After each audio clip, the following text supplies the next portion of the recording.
Big boss పోవాలి ఈ step తీసుకోవడానికి మీ అందరికీ తెలుసు. 2020లో 2020లో నన్ను బలి పశు చేశారు. నేను ఒక ఫిల్మ్ యాక్టర్ కాబట్టి నాకు కొంతమంది తెలుసు. వాళ్ళొక ప్రాబ్లంలో దొరికిపోతే జస్ట్ బికాస్ నేను ఒక ఫిల్మ్ యాక్టరు నన్ను లాగి అందులో ఏమీ ప్రూఫ్ లేకుండా ఇన్నోసెంట్ అయిన నన్ను పెట్టేసి చాలా ఇబ్బంది పెట్టారు. నా మర్యాద మీద చాలా ప్రాబ్లం చేశారు.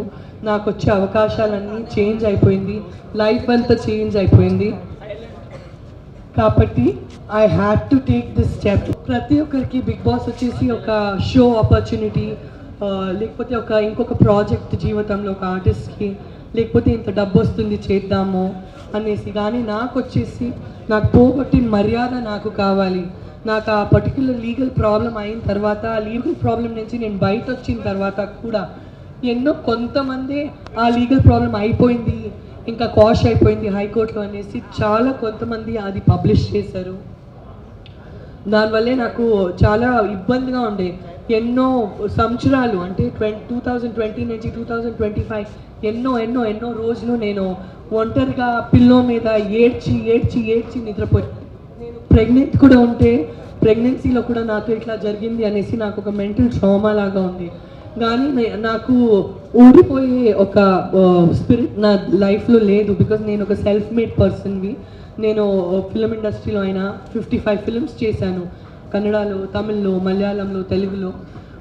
కానీ నేను ఓడిపోయే మంచి కాదు. నేను ప్రతి ఒక్క ఛాలెంజ్ లైఫ్లో స్వీకరిస్తాను. దీన్ని కూడా పాజిటివ్గా మార్చాలి. ఎందుకంటే చేయలేని తప్పుకి ఏమి సాక్షి లేకుండా ఇది చేసింది ఇది చేసింది అనేసి ఎన్నో రాంగ్ థింగ్స్ పబ్లిష్ చేశారు. దీని నుంచి నేను బయటకు పడాలి. నా హస్బెండ్కి నేను భార్య అనేసి తను చాలా ప్రౌడ్ ఫీల్ అవ్వాలి. నా హస్బెండ్ ఇంట్లో ప్రతి ఒక్కరూ మా ఇంట్లో ఇట్లాంటి ఒక కోడలు ఉంది అనేసి చాలా ప్రౌడ్ ఫీల్ అవ్వాలి. మళ్ళీ ఇంతటికి మోస్ట్ ఇంపార్టెంట్ నా పిల్లలు వచ్చేసి, నా అమ్మ వచ్చేసి ఎంత ఒక పాజిటివ్ మనిషి, ఎంత స్ట్రాంగ్ మనిషి అనేసి తల మీదకి ఎత్తి అసలు చాలా స్ట్రాంగ్గా బ్రతకాలి సొసైటీలో. దీనికోసం నేను ఏదైనా ఒక ఎదురు చూస్తున్న ఆపర్చునిటీ.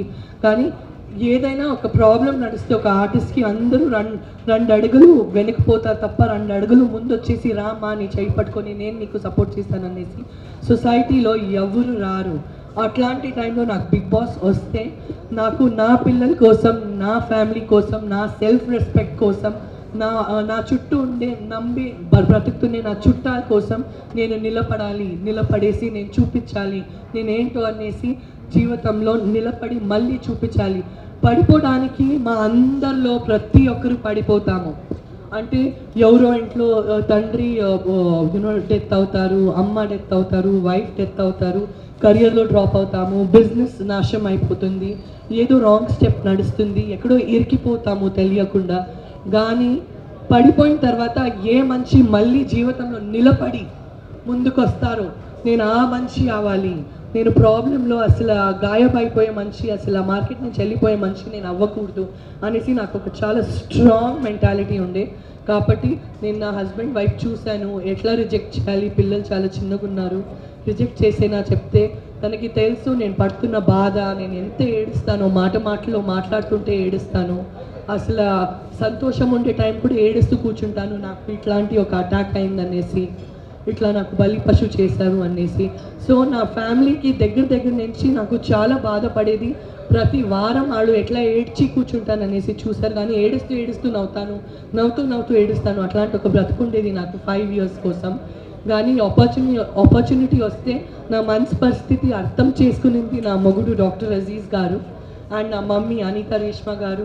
నా మరుదులు వచ్చేసి నేను ఇంట్లోనే ఉంటాను. నా మరుదులు పిల్లలు 13 మంది చెప్పిపోయాను, 2 పిల్లల్ని ఇంట్లో. అండ్ చాలా ప్రేమగా మేము ఒక జాయింట్ ఫ్యామిలీగా ఉంటాము. వాళ్ళు నాకు చాలా బాగా చూసుకుంటారు, నేను వాళ్ళని చాలా బాగా చూసుకుంటాను. దేవుడి గిఫ్ట్ నాకంటే నా ఫ్యామిలీనే. అండ్ అది నాకు చాలా వాల్యూ చేసిన ఒక రిలేషన్షిప్ నా లైఫ్లో. అంటే ఫస్ట్ నేను ఫ్యామిలీనే వాల్యూ చేస్తాను, తర్వాత ప్రతి ఒక్కటిని వాల్యూ చేస్తాను. So this was my journey, this was my back story.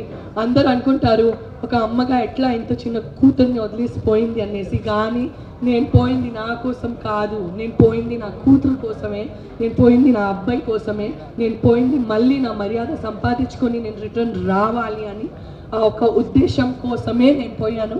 చాలా గర్వంగా చెప్తున్నాను, నా చెయ్యార ఎంత అయిందో, నేను రక్త పెట్టేశాను, అన్ని చెమటలు పెట్టేశాను, కానీ టాప్ 5లో వచ్చాను. ఇదే నా గెలుపు. ఇది నా గెలుపు కంటే ఎక్కువ ఇది నా మొగుడు గెలుపు, ఇది నా అమ్మ గెలుపు, నా నాన్న గెలుపు, నా చుట్టాల గెలుపు, ఎవరెవరు నా పరంగా నించుకున్నారు, ప్రతి ఒక్క ఫ్యాన్ గెలుపు, ప్రతి ఒక్క సపోర్టర్ గెలుపు. మీ అందరిలో చాలా అమ్మలు ఉంటారు, పిల్లల వల్ల వాళ్ళు పనికి పోలేరు. మీ అందరిలో చాలా లేడీస్ ఉంటారు, ఫ్యామిలీ కమిట్మెంట్స్ వల్ల ఒక కెరియర్ ఆడు లీడ్ చేయలేరు. మీరు నన్ను ఒక ఎగ్జాంపుల్గా తీసుకోనండి అని ప్రతి అమ్మకి నేను మోటివేట్ చేస్తున్నాను. ప్రతి స్ట్రగుల్ నుంచి బయటికి వచ్చేసి మీరు మీకోసం నిలబడండి. మీరు నిలబడే రోజు ప్రతి ఒక్కరు మీకోసం చప్పట్లు కొడతారు అనేసి నేను గ్యారంటీ ఇస్తాను.